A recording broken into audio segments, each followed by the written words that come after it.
সুপ্রিয় দর্শক আসসালামু আলাইকুম, কেমন আছেন আপনারা? নিশ্চয়ই ভালো আছেন। আজকের ভিডিওতে আপনাদের সবাইকে স্বাগত জানাচ্ছি।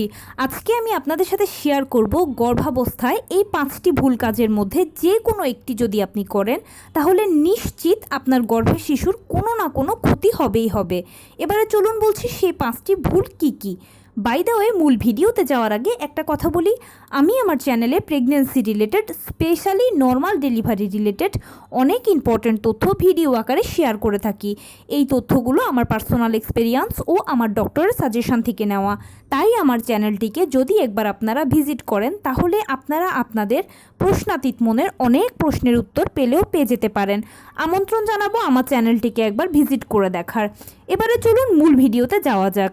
আমি শুরুতেই বলেছি আজকে আলোচনা করব গর্ভাবস্থায় আপনি যদি এই 5টি ভুল কাজের মধ্যে যে কোনো একটি ভুল করেও করেন তাহলে আপনার গর্ভের বাচ্চার কোনো না কোনো ক্ষতি নিশ্চিত। এবারে বলছি সে ভুলগুলো কি কি। প্রথমেই হচ্ছে 10 কেজির বেশি কিছু ভারী জিনিস উত্তোলন করা। দেখুন, গর্ভাবস্থায় বলা হয়ে থাকে যে গর্ভবতীদেরকে হালকা ফুলকো কাজ করার জন্য, ভারী কোনো কাজ করা যাবে না। এখন অনেকে প্রশ্ন করেন যে ভার বলতে কত কেজিকে বোঝানো হচ্ছে। বেসিক্যালি আপনি 10 কেজির বেশি কোনো কিছু উত্তোলন করতে পারবেন না। এর থেকে কম কিছু করুন, সেটা আপনার জন্য ঠিক আছে। তবে একদম হালকা ফুলকাই কোনো কিছু করবেন, হালকা পাতলা কোনো কাজ, টুকটাক কায়িক শ্রম করবেন। যদিও শহর অঞ্চলগুলোতে অত ভারী কোনো কাজের প্রচলন নেই বা করাও হয় না, কিন্তু গ্রাম অঞ্চলগুলোতে এখনও কিছু কিছু ভারী কাজ করতে হয় গর্ভবতী মহিলাদেরকে। তবে সেক্ষেত্রে সচেতনতা হচ্ছে 10 কেজির বেশি ওজনের কোনো কিছু আপনি বহন করবেন না। এটা করলে আপনার জন্য যতটা ক্ষতি হবে না হবে, আপনার গর্ভের বাচ্চার অনেক বেশি ক্ষতি হবে। বিশেষ করে প্রথম 3 মাসের গর্ভবতী হয়ে থাকলে তো মিসক্যারেজের চান্স আছে 90%-এরও বেশি। দ্বিতীয় যে জিনিসটা সেটা হচ্ছে প্রথম 3 মাসে কোনো ক্রমে আপনি সহবাস করতে পারবেন না। যদি ভুল করেও করে থাকেন তাহলে মিসক্যারেজের সম্ভাবনা অনেক বেশি আছে। তাই প্রথম 3 মাস সহবাস করবেন না। তৃতীয় যে বিষয়টা সেটা হচ্ছে অতিরিক্ত চা কফি পান না করা। আমাদের অনেকেরই চা কফি খুব পছন্দ করি আমরা, কিন্তু চা বা কফিতে ক্যাফেইন নামে এক ধরনের উপাদান থাকে যেটা গর্ভের বাচ্চার জন্য অনেক ক্ষতিকর। বিশেষ করে মিসক্যারেজের জন্য এটা কিন্তু অনেক দায়ী। তাই চা কফিটা কম খেলেই ভালো। সেক্ষেত্রে আপনার যদি অভ্যেস থাকে আপনি লাল চা অথবা গ্রিন টি খাওয়ার অভ্যেস করতে পারেন। আর যদি দুধ চা খাওয়ার হয় তাহলে সারাদিনে 1 কাপ খাবেন, কিন্তু কফিটা প্লিজ একেবারেই খাবেন না, এটা অ্যাভয়েড করুন। কফিটা অনেক বেশি ক্ষতিকর, কারণ কফিতে অনেক বেশি ক্যাফেইন থাকে। এরপরে যেটা সেটা হচ্ছে পেঁপেতে পাপাইন নামে এক ধরনের এনজাইম থাকে। তাই গর্ভকালীন সময়ে যে কোনো ট্রাইমেস্টারেই আপনি পাকা পেঁপে বলুন বা কাঁচা পেঁপে বলুন, এটা না খেলেই সবথেকে বেশি ভালো। অন্যান্য যে কোনো কিছু খান, পাকা বা কাঁচা পেঁপেকে অ্যাভয়েড করুন। এরপরে যেটা সেটা হচ্ছে বাসি বা গরম করে খাবার খাওয়া। গর্ভাবস্থায় টাটকা বা ফ্রেশ খাওয়ার চেষ্টা করুন। কখনোই বাসি বা গরম করে কোনো কিছু খাওয়ার চেষ্টা করবেন না, কেননা খাবারটা হচ্ছে মায়ের জন্য, বাচ্চার জন্য সবথেকে বেশি গুরুত্বপূর্ণ। মাকে এটা যতটা সুস্থ রাখে বাচ্চাকে তার থেকেও বেশি সুস্থ রাখে। আর খাবারটা সরাসরি প্লাসেন্টা দিয়ে বাচ্চার মধ্যে যায়, সেজন্য অবশ্যই টাটকা বা ফ্রেশ খাবারটা খাওয়ার চেষ্টা করুন। হোমমেড খাবারের উপর নির্ভর করুন। বেশি বেশি করে পুষ্টিকর খাবার খান। মাছ, যে কোনো মাছ, ছোট মাছ, বড় মাছ, সামুদ্রিক মাছ। মাংস, যে কোনো মাংস, গরুর মাংস, খাসির মাংস, মুরগির মাংস, ছোট মুরগির বাচ্চা, এছাড়া হতে পারে যে কোনো পশুর কলিজা। নিয়মিত ঘন ডাল, অবশ্যই সেই সাথে শাক, যে কোনো একটা শাক রাখবেন ভালো করে। শাকটাকে গোটা গোটা ধুয়ে তারপরে কেটে অল্প মশলায় রান্না করে খাবেন। অবশ্যই নিয়মিত সবজি খাবেন, কালারফুল শাকসবজিগুলো খাবেন।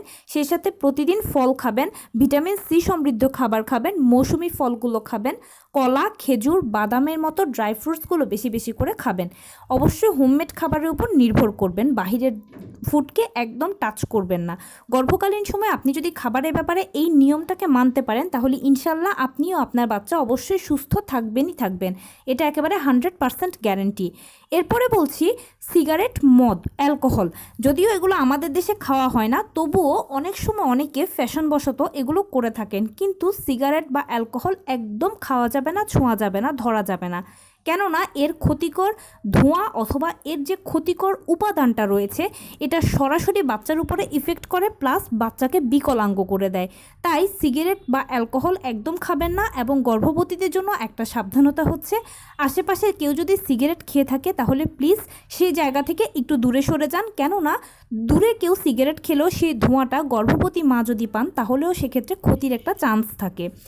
এরপরে যেটা বলছি সেটা হচ্ছে গর্ভাবস্থায় হাঁটাচলা করার কথা কিন্তু একদম ভুললে চলবে না। নিয়মিত যদি আপনি গর্ভাবস্থায় হাঁটাচলা করেন তাহলে আপনার শরীরটা একটা এক্সারসাইজের উপর দিয়ে যাবে, শরীরটা ভালো থাকবে, অযাচিত ব্যথা কষ্টগুলোর থেকে আপনি দূরে থাকতে পারবেন, প্লাস আপনার নর্মাল ডেলিভারির জন্য এটা বেশ ভালো সহায়ক হবে।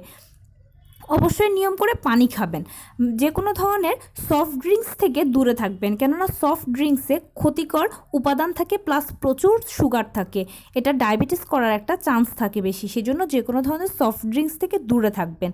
তো মোটামুটি এই বিষয়গুলো যদি আপনি মেনটেন করতে পারেন গর্ভকালীন সময়ে তাহলে দেখবেন আপনি সুস্থ থাকবেন, আপনার বাচ্চাও সুস্থ থাকবে, বাচ্চার কোনো ক্ষতি হবে না, প্রথম থেকে শেষ পর্যন্ত ইনফ্যাক্ট ডেলিভারি পর্যন্ত আপনার বাচ্চা একেবারে সুস্থ থাকবে, তার কোনো সমস্যা হবে না, শারীরিক জটিলতা নিয়েও সে পৃথিবীতে আসবে না। তো এই ছিল আজকের ভিডিও, কেমন লাগলো বলুন? যদি ভালো লেগে থাকে ও হেল্পফুল হয়ে থাকে তাহলে প্লিজ লাইক কমেন্ট শেয়ার করতে একদম ভুলবেন না। আর সেই সাথে আমার চ্যানেলটিকে সাবস্ক্রাইব করার বিনীত অনুরোধ রইল। পাশে থাকা বেল আইকনটি ক্লিক করে দেবেন যেন আমি ভিডিও আপলোড করার সাথে সাথে আপনার নোটিফিকেশান পেয়ে যান। যদি কোনো প্রশ্ন থাকে সেটা আমাকে কমেন্টসে লিখবেন, আমি সর্বোচ্চ চেষ্টা করব উত্তর দেওয়ার। প্লাস যদি কোনো পরামর্শ থাকে যে কোন বিষয়ের উপরে ভিডিও বানালে আপনারা উপকৃত হবেন আমাকে জানাবেন, আমি আপনাদের পছন্দের প্রায়োরিটি দেব। ভালো থাকবেন, সুস্থ থাকবেন। আসসালামু আলাইকুম।